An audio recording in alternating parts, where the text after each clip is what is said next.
Hey everyone, and welcome to The Explainer. I am so incredibly excited to share this one with you. Think about your life for just a second. Right now, you've probably got 47 apps on your phone, a streaming service with literally 10,000 things to watch, and just this limitless ocean of content right at your fingertips. You have more entertainment in your pocket than entire ancient civilizations had access to for centuries. And yet, somehow, you still get bored. Okay, let's dive right into this, because here's a fascinating question that almost nobody thinks to ask. What did ancient humans actually do when they got bored? We're talking 100,000, maybe 200,000 years ago, way back before the internet, before books, cities, or even written language. Just people sitting around a campfire with absolutely nothing to do. Well, the answer to that actually changes everything we know about how human civilization was built. In this explainer, we're looking at a core, kind of mind-bending thesis drawn from our historical and anthropological sources, and it's this. The very things our modern society heavily stigmatizes today were actually the fundamental drivers of our culture and our survival. Specifically, we're going to look at two deeply misunderstood foundations. First, idle boredom, and second, the natural cultivation of the cannabis plant. So let's start with the empty time. For a really long time, the scientific community operated on this massive assumption.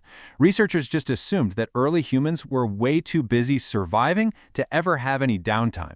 The idea was that literally every waking hour was spent hunting, foraging, and fighting off predators. But that assumption was completely flipped on its head in 1966 by an anthropologist named Marshall Solins. Solins actually spent years studying the hunter-gatherers of the Kalahari Desert, because they lived a lifestyle that was very close to our earliest ancestors, and he found something absolutely astonishing. They worked, on average, just 15 to 20 hours a week, not per day, per week. Solins actually called them the original affluent society. See, they weren't rich in material goods, but they were incredibly rich in time. When we contrast our exhausted, modern 40-plus hour work week with that prehistoric 15-hour survival week, a totally new picture emerges. Ancient humans had immense amounts of free time, and when the survival tasks were finally done, an unstimulated mind left in silence just begins searching for patterns. This empty time is exactly what gave birth to imagination, to those what-if scenarios, to philosophy, and eventually religion. Just look at what people do when they have empty time. 75,000 years ago, someone in South Africa's Blombos Cave sat down and spent hours, maybe even days, meticulously drilling holes into shells to make red ochre beads. That is the oldest known art. 40,000 years ago in Germany, someone took a vulture bone and carved 5 finger holes into it to create a flute, the oldest known music. Why? Because the brain literally craves stimulation. Fast forward to 2013, and psychologist Sandy Mann proved this by making people do the most boring task imaginable, copying numbers from a phone book. Immediately after, their creative output completely skyrocketed. Boredom literally forces your brain to generate its own stimulation. Now, what's really interesting here is how humans filled the rest of that empty time. Well, they talked. Anthropologist Robin Dunbar spent years studying human conversation, and his data reveals that roughly 65% of all human conversation is social gossip. Who did what, who said what to whom. It sounds super trivial, right? But it absolutely wasn't. Dunbar argues that human language wasn't actually invented to coordinate hunting logistics like we often think. It actually evolved to replace physical primate grooming. Grooming builds trust, sure, but it's one-to-one and it takes a ton of time. Language allowed early humans to sit around a fire and bond with 3, 10, or even 20 people all at once. Out of sheer boredom, we started talking about each other, and in doing so, we built the exact social trust required for human society. Okay, moving on to part 2, the Swiss Army plant and 12,000 years of cultivation. Just recently, archaeologists cracked open a 27,000-year-old coffin in western China. Inside, they found a blue-eyed shaman buried with a harp and 2 pounds of green marijuana. Why? Because cannabis was essentially the ancient equivalent of a Swiss Army knife, just growing right out of the dirt. This plant wasn't some modern invention, it was a deeply ancient companion to humanity. For thousands of years, all across the globe, it was used for rope, woven clothing, food, pressed oil, and medicine. In fact, one of the world's very first medical handbooks, which is attributed to the ancient Chinese emperor Shen Nung, specifically prescribed cannabis for ailments ranging from joint pain to malaria. The historical spread of this plant is just massive. Starting around 12,000 years ago with early farming in East Asia, the idea spread like wildfire. At Tel Arad in ancient Israel 2,700 years ago, priests burned cannabis mixed with animal dung on sacred altars just to slow the burn. In the Pamir Mountains around 500 BC, mourners would hotbox tombs to breathe in the smoke. Jump ahead to the 1600s, and the Virginia Assembly actually passed a law legally requiring U.S. colonists to grow hemp over tobacco, simply because it was so incredibly essential for survival and trade. So why was it universally adopted across completely unconnected cultures? Well, it turns out human biology is literally anatomically wired for it.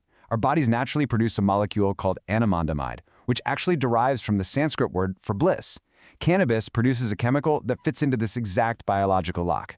This explains why in India, Lord Shiva is known as the Lord of Bhang, which is a cannabis drink. It explains why in the Congo, the Benariamba tribe famously stopped their wars, totally reorganized their society around the plant, and even used the word moyo as a greeting, which meant both hemp and life at the exact same time. The ancient Greek historian Herodotus recorded Scythian warriors throwing cannabis onto red-hot stones inside small tents, 2,500 years ago. He wrote that it smoldered and sent forth fumes no Greek vapor bath could surpass, and that the Scythians were delighted.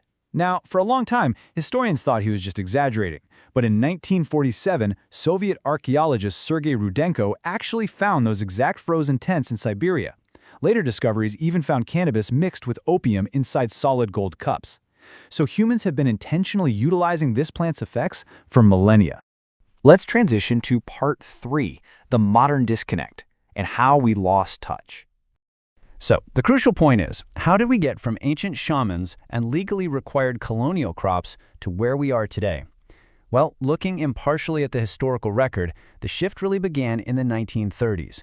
Harry Anslinger, who was the head of the Federal Bureau of Narcotics, pushed the 1937 Tax Act by utilizing racial fearmongering, explicitly targeting minorities and jazz musicians like Billie Holiday.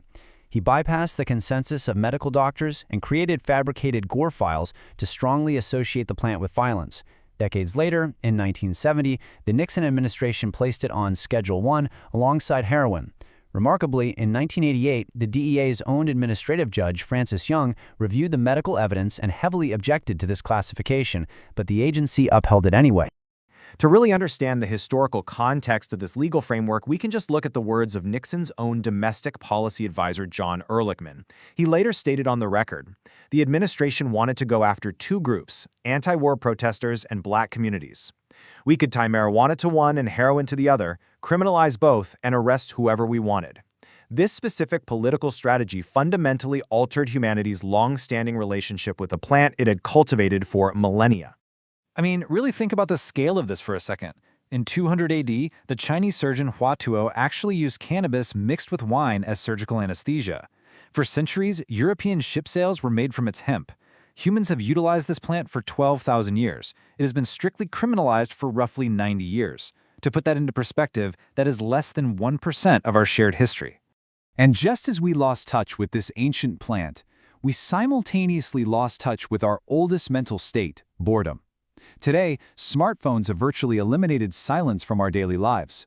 Modern psychology points out that this constant stimulation creates cognitive overload.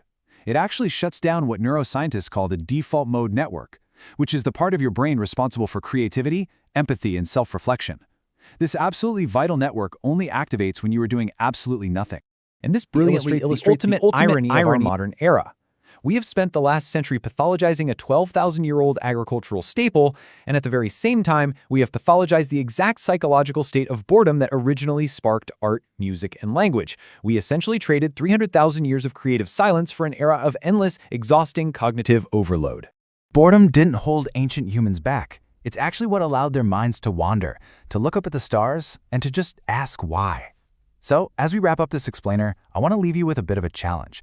The next time you have an empty moment, resist the urge to fill it with a screen. Just let yourself feel the silence for a minute, because you really have to wonder, what would your